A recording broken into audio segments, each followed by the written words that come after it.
My presentation will be Diaspora Communities in Malaysia, a rich literature of a life of adjustment and coping strategies in K.S. Maniam's in a far country.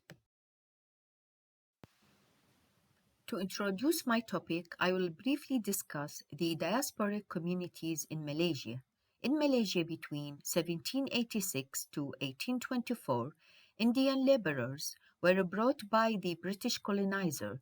These indentured laborers work in factories, rubber and sugar plantation, and construction jobs such as roads and railway systems. The abolition of slavery in England in 1833 is one factor that pushed the British to find cheap labor outside of Africa. Another factor was the famine in India, which meant that Indians will accept to work in colonies for cheap. Similarly, Chinese laborers moved to work in Malaysia. Nowadays, there is a large diaspora of Indian and Chinese people in Malaysia, and among them there are writers such as K.S. Maniam, Shi Li Ku, Chua Guat Ing, and Prita Samarasan. I believe that most of these diasporic authors exhibit a form of adjustment, coping with their community and their work. I would take the example of K.S. Maniams in a far country to look at the problems brought by being a diasporic individual, specifically coping. Literature Review Gabriel 2011 states that 50 years after the creation of post-colonial studies, the main issues discussed by the theory today is nation and narration, place and displacement, and uprooting and rerouting. These issues create themes such as mobility, adaptation, and change. Shangitha and Pillay, 2018, state that most investigation of diasporic consciousness in literary text presume it is homogeneous. It is essential to acknowledge that heterogeneity exists in the literature of diaspora, as there are various elements that influence one's diasporic experience.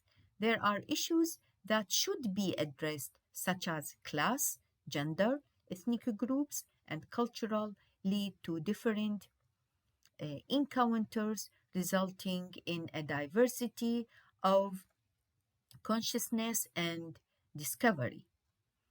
In this section, I will gather and summarize some scholarly articles that discuss the issue of diaspora in Malaysia. I aim to show variety in the perspectives of aspects of diaspora that the author discussed.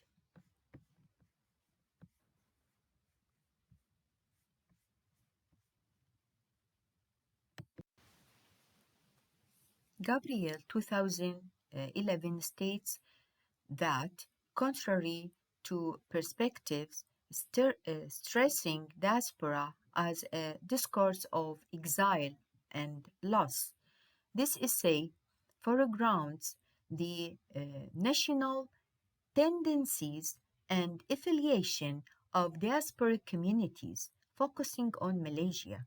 It examines the literary work of K.S. Maniam to show how they disrupt notion about diaspora and emphasize the transformative capacity and national consciousness of diasporic communities. The author draws two conclusion depicted in K.S. Maniam's work, which are as follows. First, the state wants to create a country of the national people as one and disregard the diasporic communities to make them feel as part of the nation. Two, the reality of diasporic groups as marginalized and resistant does not help the nation's vision. Maniam, the author suggests that K.S. Maniam's writing can give an alternative framework to see the issue of nationhood.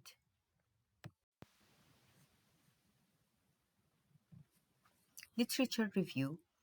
Bernard 2005 states that the notion of the Malay word Malayo has always attracted not only the interest of scholars but also that of nationalists and politicians.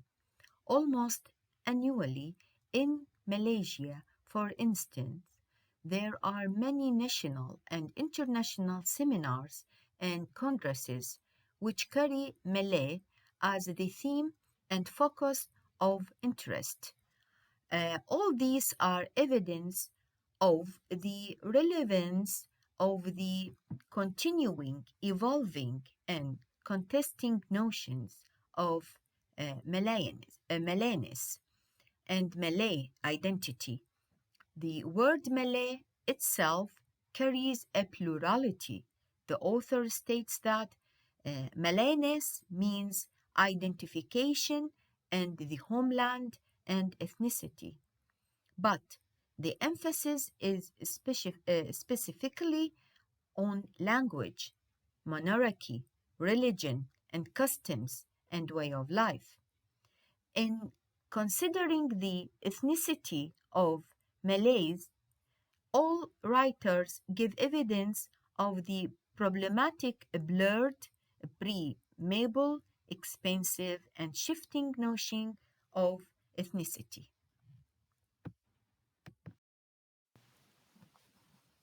Conceptual framework, coping strategies.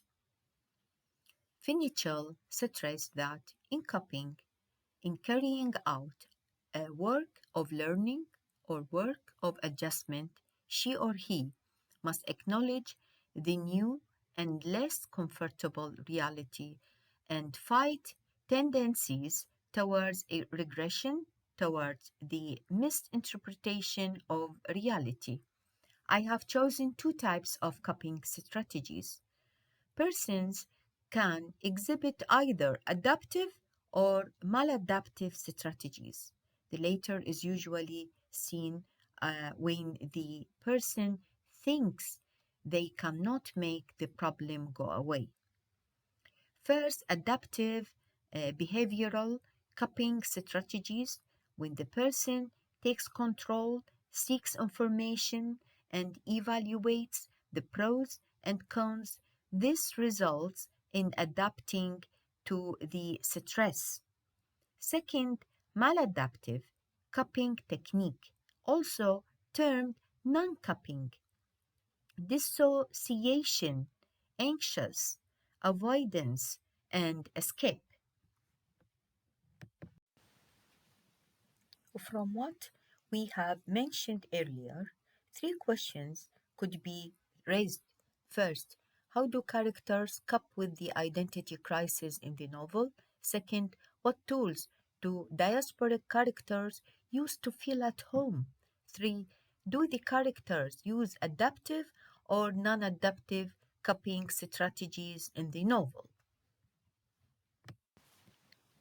Diaspora and self interrogation. Characters such as Rajan and Shilin suffer from self interrogation. They do not know to which culture they belong. Rajan lived his life seeing his father uh, getting drunk and cursing Malaysia. As an adult, he hated Malaysia too. These characters were told to embrace the Malaysian culture and not show any aspects of their home countries. This triggered the characters to question their identities, asking questions such as where they belong, how they can handle the culture of the country they were raised in, and how they can balance the different identities they have to be at home, with friends, at work, and with local Malays. The second coping strategy, dissociation and escape. Rajan locks himself in a room and cuts his communication with his family and outside world. This act of dissociation makes him feel safer from the world that he feels is trying to take away his personality and identity. Fortunately for me, I don't have a history, no past, no desire to give a value to life. This is in page 115. Dissociation can be seen in the word fortunately. Rajan feels safe that he can easily cut off his ties since he has no history and no culture. He decides to live in a neutral space with no identity and no belonging. Coping strategy language. Rajan and other diasporic characters use their own language to speak to each other, as in page 146. Though we all speak one language, the national language, we also use our parents' tongue. Sometimes, when different communities meet in a common function, we somehow take exception to the common language and lapse into our mother tongue. Language can be seen as another form of escape and dissociation used by the diasporic community. They both reject the national language of the country they live in and separate themselves by speaking so that the host community does not understand them. This makes them feel safe, a form of reaction to the stress and being a coping strategy. As a conclusion for this presentation, diasporic characters in a far country show self interrogation in the novel. Their community rejects them, which triggers stress and reaction. The characters react in a maladaptive range of coping strategies. The characters avoid their society since it is the source of the problem. The characters dissociate with their community through physically locking themselves in their homes. Characters also use their language, which reminds them of their country and makes them feel safe and isolated. Rajan ends up deciding to live with no identity, while Lishan decides to make symbols and objects from his home country in his own space. Both characters exhibit a bad coping strategy where they feel to adapt to their community and feel temporary relief from the stress caused by being a diasporic individual. Thank you for listening, and these are the references for my presentation. Thank you.